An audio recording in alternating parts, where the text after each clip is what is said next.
Dave's Bigfoot Show. Local people sharing their local, unexplained encounters with Bigfoot.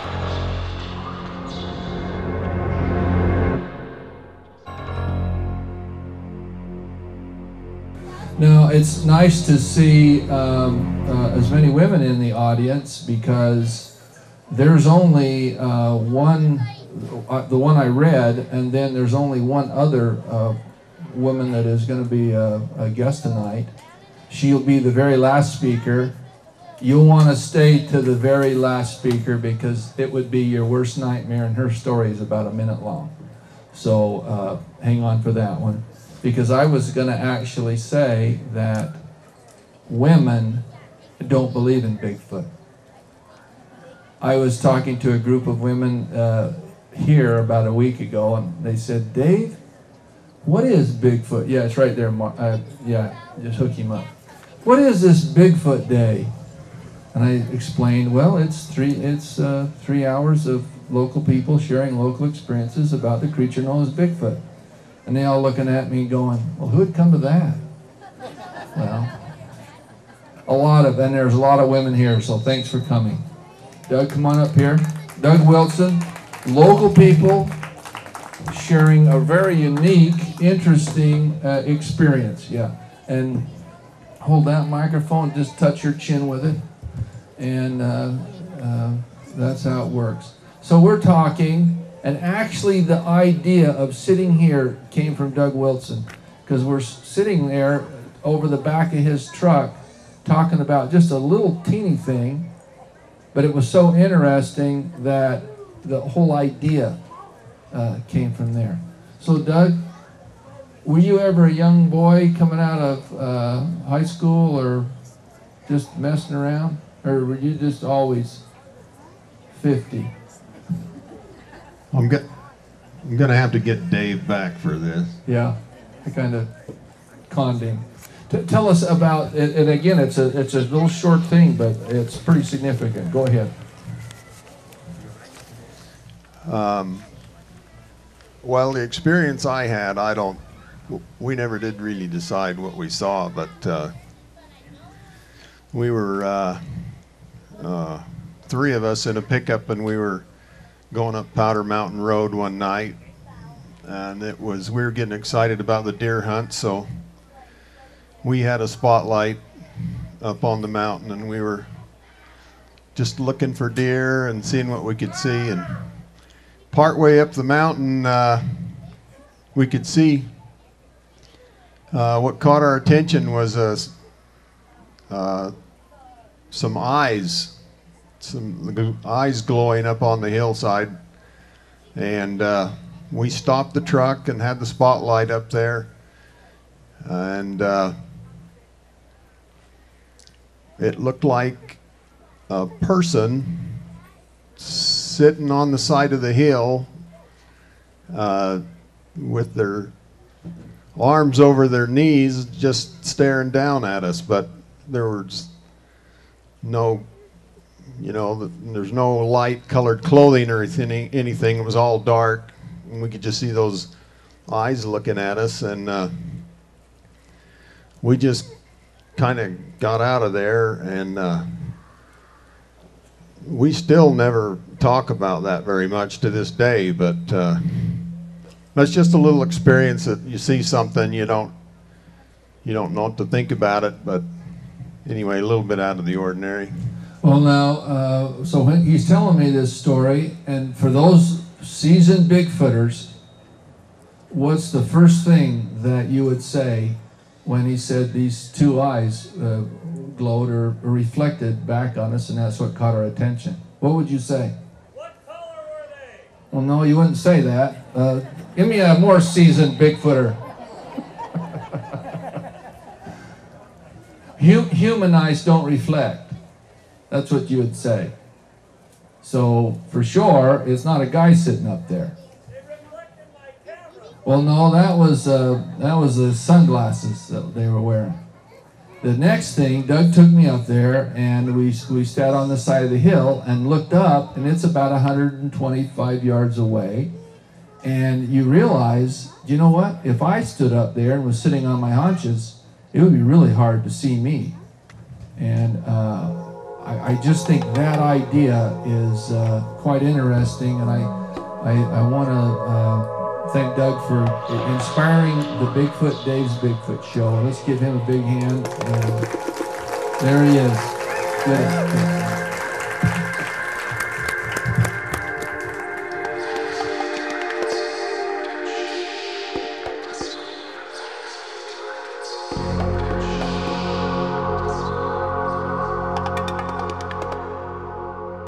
And we've got Bob. Where'd you go here? We're right here. Let's come on up here, Bob Taylor, and we're going to get you plugged in.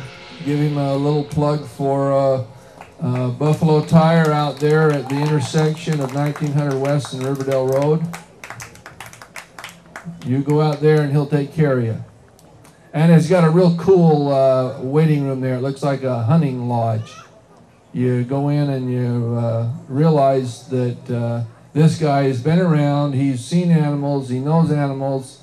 That's not a problem. Thanks for coming. Good. And take that one and just hold it right under your lip. Yeah, just touch it. There you go. Now, Bob, we wanted to talk about a couple of things. First, talk to us. We're going to first talk to you how you tell us about Monte Cristo, and then the next one about the National Forest, Lolo National Forest. Okay. It was early to mid 80s. Alan Wetton and Dan Casper and my brother-in-law Steve Bingham were going archery hunting. We got on the Ant Flat Road and we headed towards Hardware Ranch. I'd never hunted up there. It was a place, unfortunately for me, in telling this story, this place was called Scare Canyon. Many of you know where that's at. It's west of Sheep Creek, and I'd never been in this area before. I went up there because Alan knew someone that had some property in there, so we proceeded up there in the morning. And I don't hunt with other people. There was 4 of us indeed, but I hunt alone. And I'm not a real avid archery hunter, but I felt comfortable doing what I was doing. So anyway, wherever we parked on this dirt road, I headed straight west. And it was kind of a sagebrush flat for probably 250, 300 yards. There was a 5-strand barbed wire fence with red T-posts. Many of you maybe know where that's at. But anyway, I went across the barbed wire fence, came to a ravine. Of course, I didn't go down in there because I was hunting, so I snuck around the edge of that, went on the west side of that, and headed straight west and hunted over there most of the day. It was getting late in the day, and that evening on my way back, maybe 45 minutes before dark, I was trying to get back to that ravine from the west side, and once I got there, I knew that I could find my way back to the vehicle. Well, on the west side of the ravine, it was heavily timbered, and there was chaparral brush, and as I waded my way through the chaparral brush, found the ravine, and I was looking across the ravine, which was probably 75, 80 yards at the most across, but it was fairly deep. And there was a little stream in the bottom, a lot of deadfall. And as I was looking across there, I was, of course, searching for the barbed wire fence. And I could see it in the distance at about 100 yards from where I was at. And anyway, out of my peripheral vision, I caught something coming out of the bottom, running or just walking up a trail of sorts up to the top of this flat. And of course, my mind is, and like I told Dave early on, I spent a lot of time in the hills, and this was quite an experience for me because I tried to determine in my mind what it is I was looking at. You know, is it a bear? Is it a moose? What is it?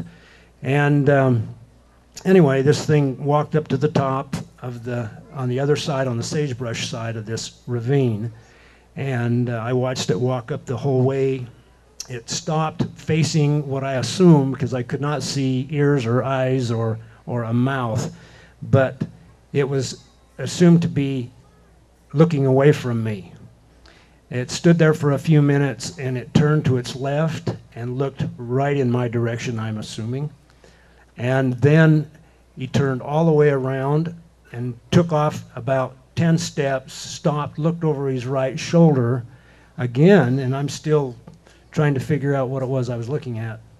And anyway, at that point in time, he took off running like, you know, I liked the comment that one woman said, that it was very graceful and nearly slow motion it appeared. But anyway, trying to figure out in my mind what it was I was seeing, I was waiting for him to hit that fence, because when he hit the fence, I knew that he was either going to leap over it or he's going to stop and throw one leg over it or do whatever he did. But he never broke stride. There was no difference in his stride at all. He went across that 5-strand barbed wire fence in his gait and just ran straight east away from me, 200 yards or so, and went over the hill and to the left, and I could see the top of his head going down through the trees as he disappeared. But anyway, and like I say, it's undeniable to me. I saw what I saw. I can't define it. All I can say is that I've spent a lot of time in the mountains, and I've never seen anything like it in my life, and I don't know. No, I thought it was interesting. When it turned, it had to turn its whole body. Yes, it turned its whole body to the left and stared at me, and then proceeded to make go all the way around, and then took a couple of steps, turned and looked back over his right shoulder, and then took off. Because everybody talks about how heavy and thick in the upper body they are, that it nearly has to go like this. Right. You know, it can't just turn around like you and I could. Yeah, he wasn't turning around like an owl. He was turning his whole body. But the thing I remember most, I spent some time in the military, and I remember what it looked like following a deuce and a half on a dirt road, and the canvas is untied. That's what his hair appeared to me. That's what, in my mind, that's how I would describe it. And it was a chestnut color, but I can still see the hair on that thing's back rolling as he ran away from me. And could you tell any difference in color from the hair? Was it and maybe because of light you wouldn't be able to, but was there any different color down his back? Or sometimes they'll say there's a lighter along the shoulders, or it's darker, or even white down their back. There was different coloration on his back. I think in the middle of the shoulder blades was a little darker, a little lighter down under his underarms, things like that. But it blended in pretty well. There wasn't a drastic difference in color, but I'll never forget the way it looked as it ran away. Yeah, that kind of spooked you. Tell us about the Lola National Forest experience. Okay, we've hunted bear up in Montana for 35 years, and we hunt at a place called Radio Creek. And we go there because there's no people over there, and there's two roads that parallel each other. The roads have no names, they're just numbered. But these two roads parallel each other.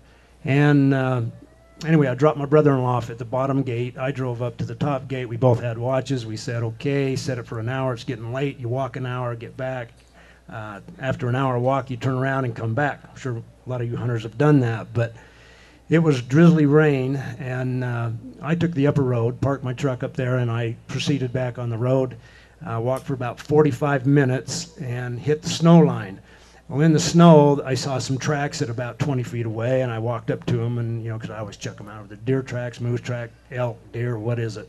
Anyway, I walked up there, and I saw it was about 18 inches of snow, and this track was impressed in the snow and pushed down nearly to the dirt. It was about an inch left. It had melted out, true, but it was close enough to the dirt that it left a brown silhouette of this foot.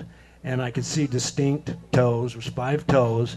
And off to my right, there was a wash, a deep wash, or whatever you want to call them. I don't know. They're full of timber and deadfall and everything. Very narrow wash. And that, whatever it was, came right up out of there and got up on the road as if he just got up there and looked around, did like a 360 and turned around and went right back down in there again. Now the funny thing about this story was the whole time, this was after I saw what I saw up at Scare Canyon, Sheep Creek area. But of course I was a little ahead of my brother-in-law, but it was raining, and I didn't want to walk in the snow, so I went back, had no camera, I had no video camera, I had nothing. But I went back to the truck and drove down and sat at the gate waiting for my brother-in-law to come back to the truck. And he came in. I was eating a sandwich. He came in, sit down by me, and never said anything. And I just said, Steve, you're not going to believe what I saw up there on that upper road. And he says, Was it about that long? And I says, yeah, it was. And he says, they're all over down in the mud on the lower road. And I says, you're kidding me, you know. And anyway, and he says, and he shoots a 25-06. From the toe to the heel of the next step was 2.5 lengths of his 25-06. Okay, so it's just about dark now, and we get in the truck and we're jabbering about what we experienced, and we go around 2 or 3 corners going out of this canyon radio creek, and a Forest Service guy is coming up in his service truck, and he flags us down, and he says, you guys hunting bears? He says, yeah. He says, have you had any luck? Yeah, we've got a few. And I says, what are you growing up behind these gates? Just kind of kidding with me. He says, what do you mean? And I says, you know, there's tracks up there that are human-like, and they're quite big. And the guy just says, oh, you know, got to be kidding me. I ain't going in there. And so we went back to camp, talked to Polk Priest and my brother Jay and Bob Peterson and Jay Archibald, Chris Thurston, those guys that were with us on this trip, about what we had seen. And my brother wanted to go back up that night, but it was raining, and I knew that, you know, whatever was there was going to be faded away or nearly gone. So as it was, the next morning, my brother, Polk Priest from Morgan, from Mountain Green, and my brother and Bob Peterson went back up to that same area, got on the upper road, the one I was on, and the gate was open. And as they went back in there, the Forest Service people were back in there covering everything up. So, you know, here again, I don't know what I saw. All I can say is that I've spent a lot of time out there, and I saw something that I cannot define. I was impressed by it. Don't talk a lot about it, but I'm more comfortable here because, you know, there's a lot of people here that believe in that kind of thing, and it's a neat experience, and I'm glad I was able to have that, and I appreciate the stories that have been told because How do you like that? we saw what we saw. Yeah.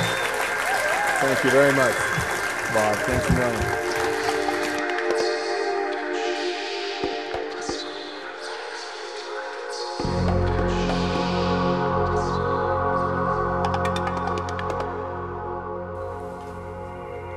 Okay, this is cracking me up tonight. Well, I just feel like I've arrived to be able to sing here tonight for this event. Okay. I'm trying to think, Danielle, you're way farther past than singing for Bigfoot. No, that was supposed to be a joke, and nobody laughed. They got it. Yeah, tell that again and they'll really laugh. All right, I won't joke anymore. Did you want me to tell my Bigfoot story or no? Tell Just your Bigfoot sing. story. Shut up and sing. No, tell your Bigfoot story. Because, you know, It's like everybody has a Bigfoot one. story. Well, we were over. We were over at Texas Pride, and we were talking about this, and this is when it's kind of started to gel for you, right? To like have this event, and so I was just telling him when I was a little girl. Wow, that's so funny that I don't talk about it, and then I tell everybody. When I was a little girl, my dad was in. He's here. He was in the Weber County Mounted Sheriff's Posse. And we would go up to the High Uintas on these backcountry, just big camping trips. And we'd take the horses and we would camp and we'd just have a blast. And in the day, the men would take their horses, they'd mount up the horses, and they would go on rides all day and just explore. And the kids and the moms would stay back and we'd play, and then the men would come back and we'd have dinner together and we'd sing around the campfire at night. Well, on one particular trip, which I will honestly never forget because the terror in a 4-year-old child's mind, we were watching the guys leave, and they all left and were doing their thing, and us kids were playing. And usually, like I said, the men were gone all day. A couple hours later, though, they came back, and they were really quiet, and the horses were a little frisky, and the men wouldn't talk about why they came back early. And later, as we were kind of finishing up with our dinner and getting the campfire ready, my mom said, "Okay, they've got a story that I want you kids to hear."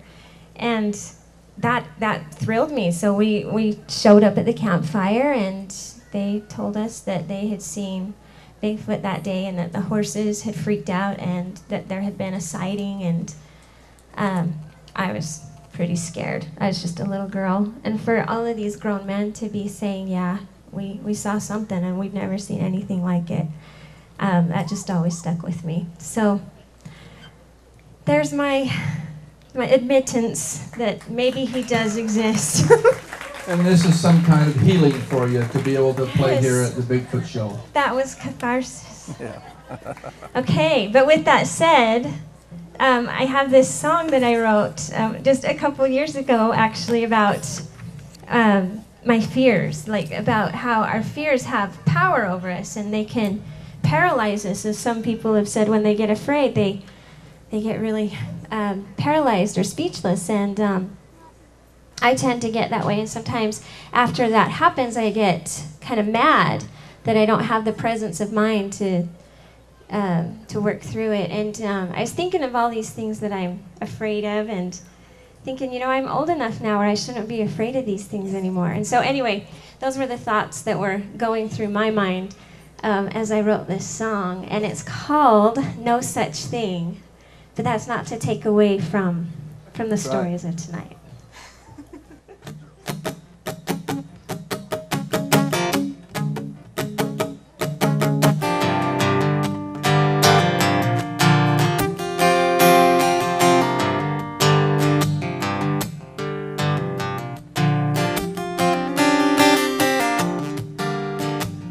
Run past the old worn barn, break into a run 'cause I heard it's haunted. I run fast 'cause the ghosts mean harm. They love a thrill and my sanity's wanted. Feels dark in the middle of the day when the old woman's laughing at me from the other side. Lady, if you're stone cold dead, why am I listening to you anymore?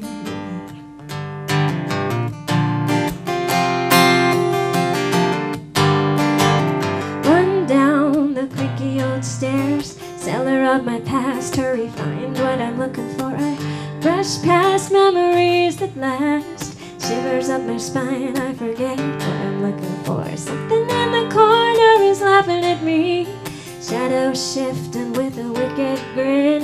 They wanna follow me around like they know something, know where I've been.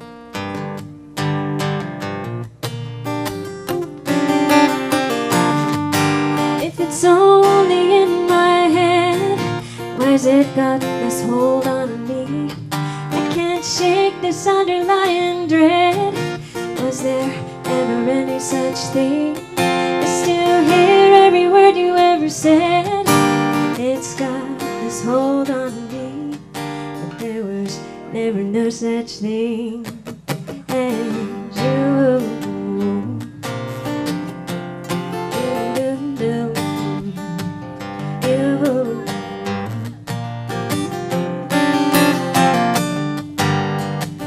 Don't look at the scary scarecrow. He comes alive out of the corner of my eye. Cornfield rows and spiders on my toes. Adrenaline flows every time. Instead of flying, I'm ready for this fight. No man of straw can really beat me.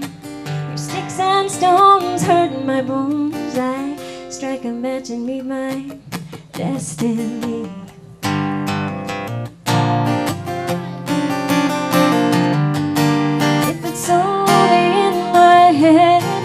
Where's it got this hold on me? I can't shake this underlying dread. Was there ever any such thing? I still hear every word you ever said. It's got this hold on me, but there was never no such thing as you.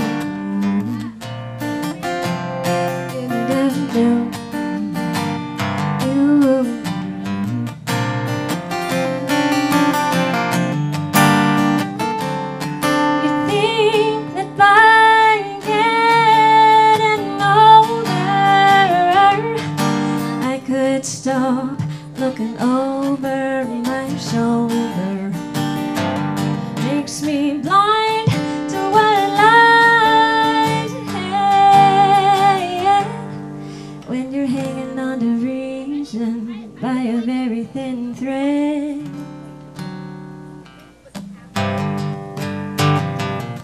If it's only in my head, why's it got this hold on me? I can't shake this underlying dread. Was there ever any such thing? I still hear every word you ever said. It's got this hold on me. There was never no such thing as you.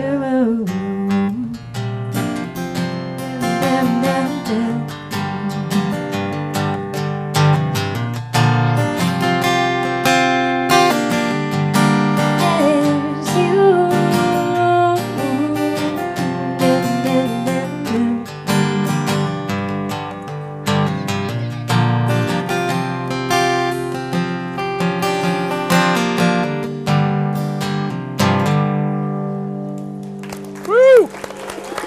Good job. Thank you, Danielle Vaughn. Thank you very much.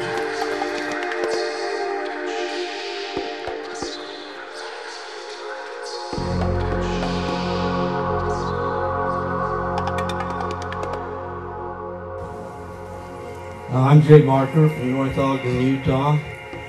1977, my son says, let's go to the Uintas. Let's go up and do some fishing. Just like that. Okay.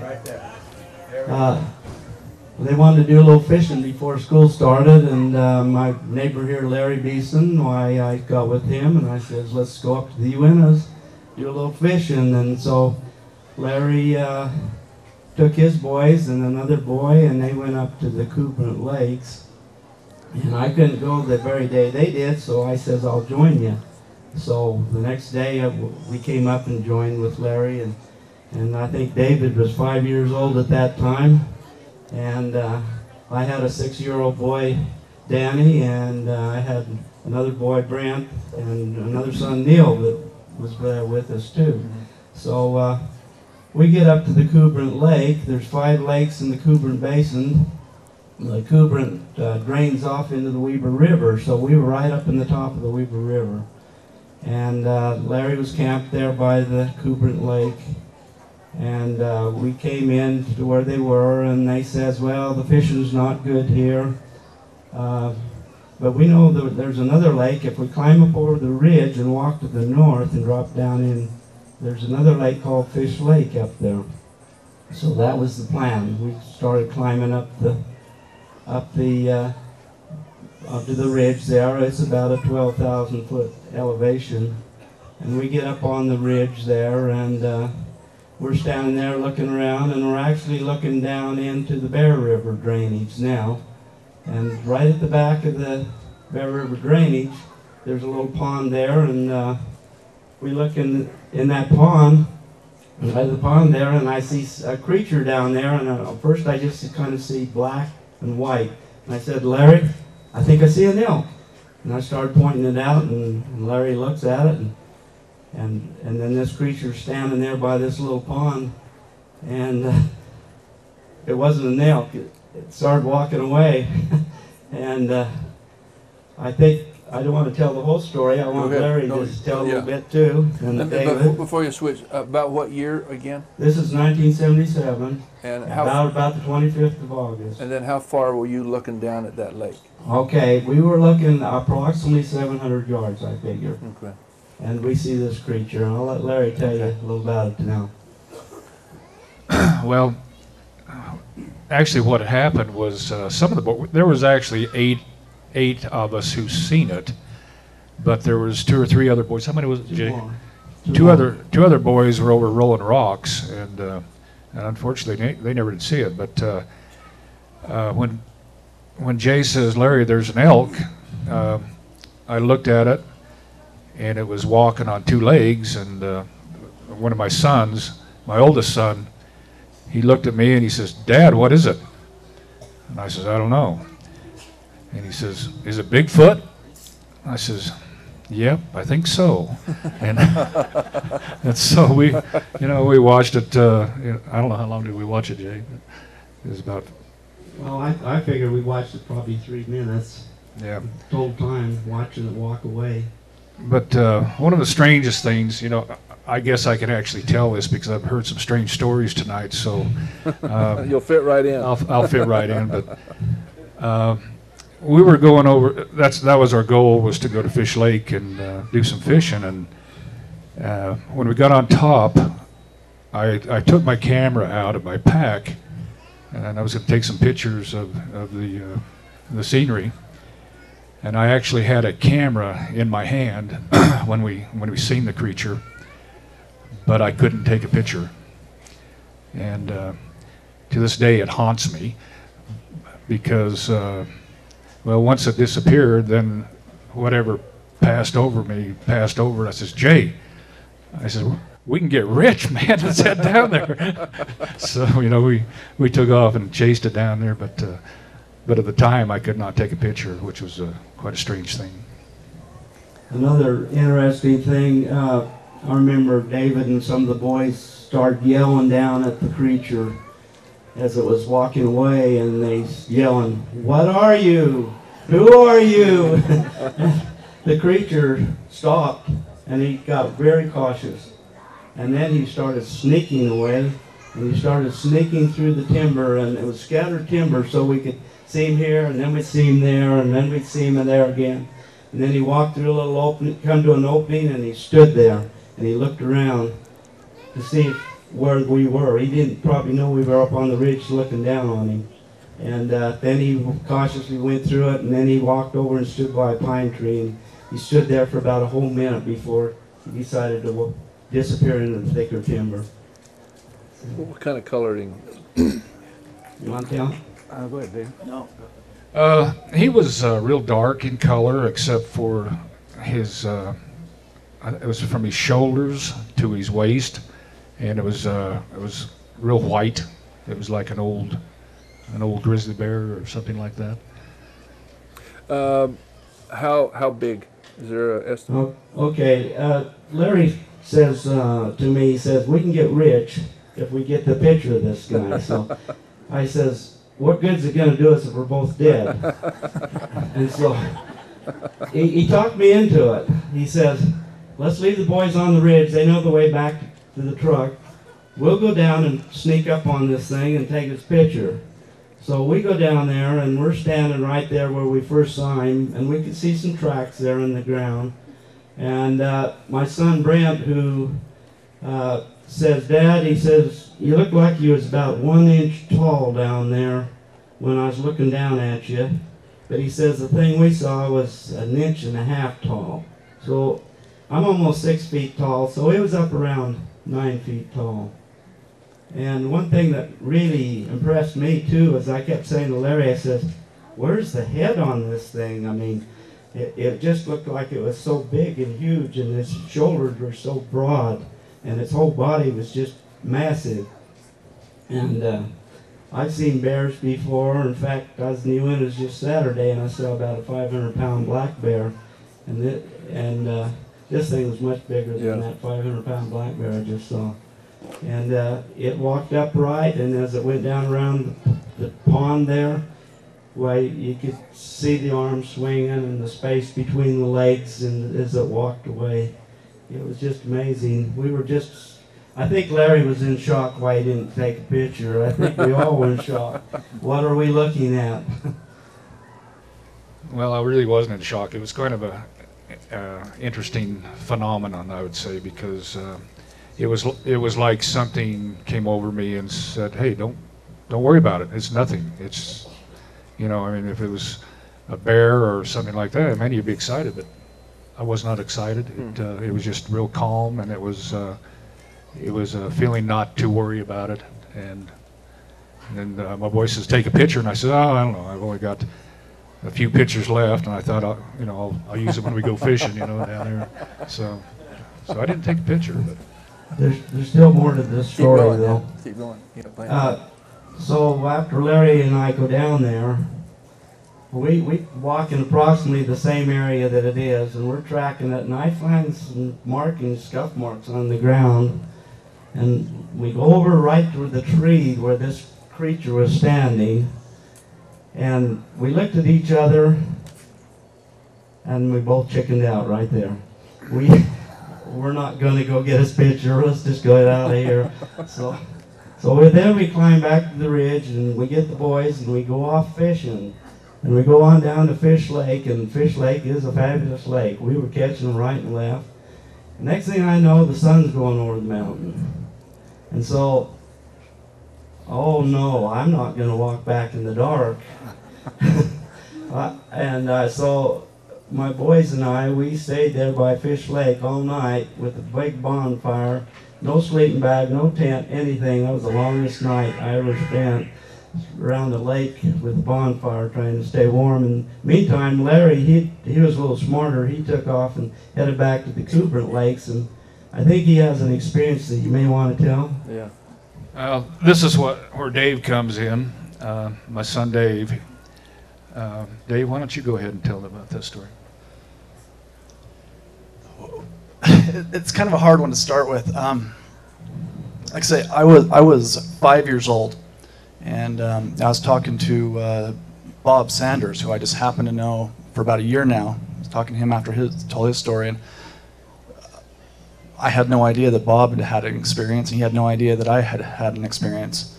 And it's kind of funny how you keep it all in, and you don't talk about it a lot. But so that afternoon after fishing, like, it was just an amazing day of fishing. And you know what I told Bob is at 5 years old, I don't remember a lot, but that day I remember every detail. I can remember the smell in the air, the clouds in the sky. I can remember everything about it. I can almost picture the clothing that everybody was wearing, and it's burned in my memory that day, almost everything about it. So that afternoon we headed back a little bit early, Dad and us boys, and there's another neighborhood kid with us, Paul Carling, which unfortunately Paul passed a couple years ago. He wasn't able to kind of experience this with us, but we headed back over to the Cooper where we had set up camp the night before, and that's kind of where we always based out of, and where we would hike up over the ridgeline. Well, as we get back, and we had cooked dinner, and it's getting dark, and as it got darker and darker, we started hearing the timber breaking, like you've heard in a couple other stories, and we heard a few things, and we smelt that smell that everybody talks about, it's a putrid smell that is truly indescribable. I've never smelled anything like it in all my life. And we heard the scream I'm covering hours here, and I apologize, but we heard the scream numerous times that night. We heard the timber breaking on all sides of the camp, and I remember there wasn't a whole lot of chit-chat in camp that night. You know, we did have the fire, and I think everybody was it was kind of a scary, just kind of a morbid feeling there. Well, as we all crawled into bed, Paul Carling was on my right side. There's three of us in the tent. I was in the middle, and my oldest brother Scott was on my right. Paul was on my left. My oldest brother Scott was on the right. And I think we were all pretty scared, and nobody really knew what to think. And just shortly after we went to bed, we started hearing things like hitting against our tent, little pieces of wood. Then you'd hear a larger piece of wood kind of fall down next to the tent, like somebody was throwing a log or a large stick near the tent. And so we were pretty scared. And I remember at one point, Paul Carling pulled out, if you all know those glow sticks that you crack and you shake up and then gives you a little bit of light. You know, we're middle of nowhere, and he's got this little thing, and we all kind of started fumbling over trying to get it, because I think that was our only source of comfort. And at some point during that, I ended up with it, and I stuck it down my pants so I could keep it. Nobody else wanted it after that, and thankfully I had it, because that was my source of comfort throughout the night. Because shortly right after that is when it really got crazy. Nobody was really saying much, and we were all trying to kind of put the day behind us, I think, and going to sleep. And when we heard the branches, then pretty soon we heard the heavy breathing and the kind of the scratching sounds that you've heard described. I mean, it's really very similar. I've had chills down my spine tonight a few times hearing it from other people because it brings back a lot of crazy memories. But at one point, whatever it was came over and actually kind of started filling the tent, and then, as if that's not bad enough, it laid down and put it, I'm assuming it's its back against the tent, and it's so large. If you can think of, Jay described a 500-pound bear. Well, this had to have been 3 or 4 times that size. So I can imagine the girth or the width of the shoulders that were leaning against that tent. Well, it all but collapsed it, and it was pretty much laying on top of Paul Carling. And I really wish he was here to tell his side of that story, because I've never heard anything like that. The heat that was coming off of it, and it laying on top of him, combined with the smell, and all 3 of us in there not daring to even blink. And this thing literally laid on him for what seemed like forever. It had to have been an hour or 2. We didn't move all night. Nobody said a word. Nobody breathed. And at some point in the night, I had finally, I guess, passed out in fear and actually slept a little bit. At some point, it got up and left. And that next morning at light, as we all got up and kind of examined, you could just see, I mean, there was prints and the scuff marks and the wood that had thrown, and where the tent was just absolutely in ruins, where it had laid on top of him. And it was quite an interesting experience. You know, and Dad could probably tell me a little bit more, but I don't remember us talking a whole lot about it at that time as we were packing, because we got up and we packed up camp, and we were trying to get out of there. We did talk about it quite a bit later, but it took us a little bit. Yeah, it was like when you woke up and you said, "Hey," or someone says, "Bigfoot laid on us all night." And I went, "Yeah, right." I said, "Let's get out of here." So we packed up and got out of there. One other thing I might say, I was working for the Standard Examiner at the time, and I knew Bert Strand. He was the outdoor editor, and I came in and I told him about the experience with Bigfoot. And so he printed it, and it was in the Standard Examiner, and it caused a lot of stir. We never did mention the part about the Bigfoot coming and leaning against Paul Carling in the tent, because we thought, my word, people are never going to believe that. I mean, it's bad enough telling them that 8 people saw Bigfoot, but that never got in the paper. You're hearing the first time now what happened to David here and Paul and the other boy. They would have had what was the agency that takes your kids away when you're a goofball? They would have had that done. Yeah. That's tremendous. Talk to us about the fish farm. I also owned the Cold Springs Trout Farm at the time, and after that experience with Bigfoot, I had spent a lot of time up in the Uintas trying to prove that we had seen Bigfoot. I went up there at numerous times. I did hear a real loud jabbering or chattering and a high-pitched scream, and I went over with another friend and we found 8-inch tracks of a small one. And that was in the year after that. And then in 1980, when the 2 that came down the South Wheeler, I think one of the smaller ones, they got separated. The smaller Bigfoot came to North Ogden, and it likes fish. And it decided to visit the fish farm, and I went down one day to feed the fish, and I look, and there's about 20 or 30 fish laying all over the lawn. And I thought, what? Some teenagers came in last night. But then we got looking closer, and we found some big tracks right there by the pond. And it was in April, around the end of April. It had been raining a lot.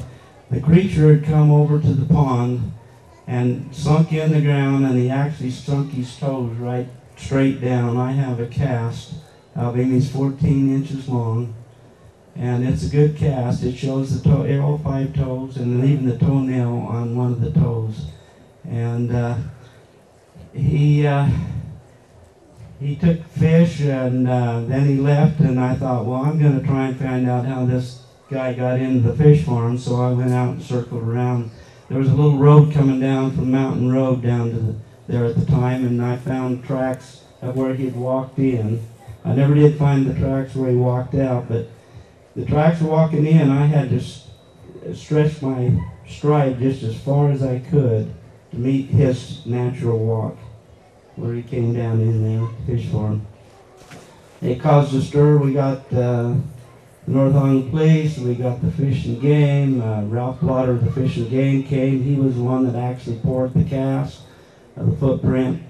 And it took me about 2 years to finally get the cast back from the Fish and Game. They wanted to keep it as long as they could. But I said, it's on my place, I want it back, so I've got it now. And there was a lot going on in North Ogden at that time.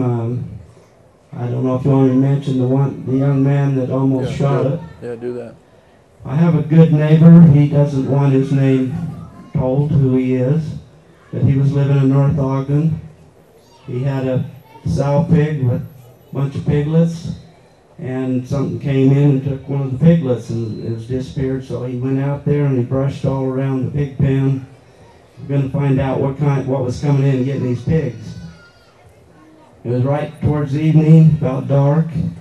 The sow started making a ruckus, and his wife heard it, and she yelled to him, and he happened to have his gun right handy at the back door. He grabbed the .30-06, ran out of the back door of the house, and there was Bigfoot standing with one of the wheeler pigs in his hand. He threw the gun up, put the sight right on his chest, and as he did, the Bigfoot looked startled. He looked at him like, oh brother, I'm in trouble. And this guy pulled the trigger, and the bullet didn't go off. And the Bigfoot ran off and went up Coldwater Canyon with the pig. He took the same bullet, put it back in his gun the next day, pulled the trigger, and the same shell went off this time. So Bigfoot apparently can't be killed. And he likes pork and he likes fish. I'll tell you that much. Let me ask a question.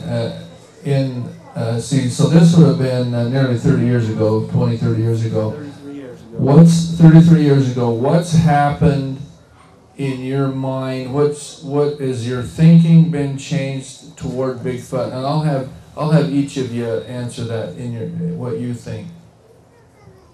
You want me to tell you what I think he is? Well, just what you think of him. What I think of him? Yeah. Well, I think he's quite intelligent. I think he's curious. He likes to check things out. Apparently he likes to scare people. I kind of nicknamed this one, come to fish farm, the teenager. He likes to mess around and fool around, I think. So, I don't know. It's a mystery. All I know is he exists. He eats and he walks around and leaves footprints, and he's got hair all over him. Okay. Larry? My thoughts on Bigfoot is that the truth about Bigfoot is that he does exist. You know, what he is, what he does, how he lives, I have no idea. But Jay and I and our sons and we could probably go on for another 2 to 3 hours and tell you more stories. We've had some real experiences that we just haven't even had the chance to talk about tonight. For myself, I kind of have shied away from it a lot, talking about it, and because a lot of people you talk to seem to have negative responses towards you.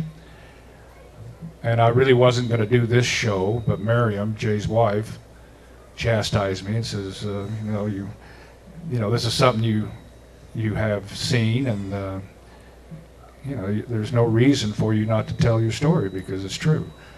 And so, it's just it's a mystery, and it's been fun, I would guess, to have had the experience of seeing something like that. Dave, do you want to go ahead?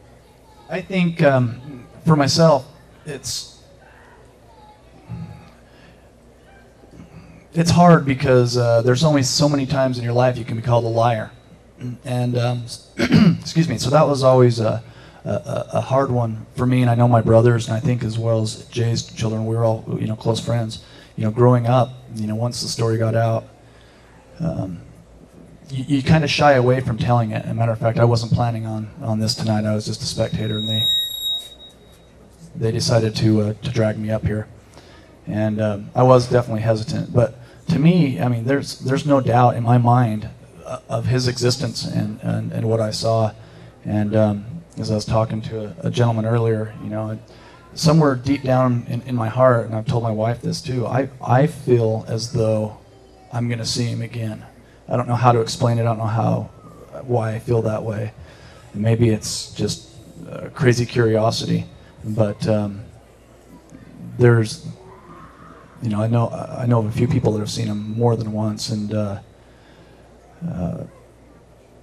don't know. Maybe I'm just hoping, but yeah, there's no doubting what I saw and in his existence, and I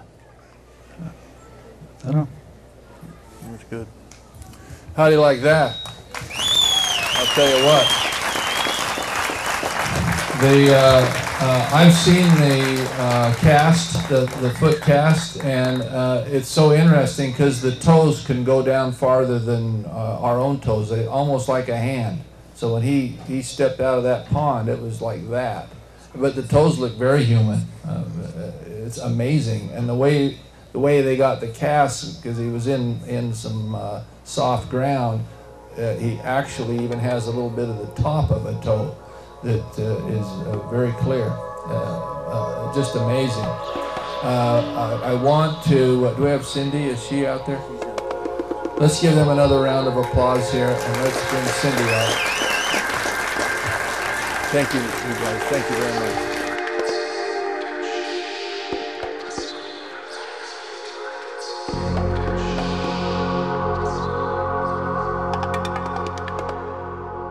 This story is awesome.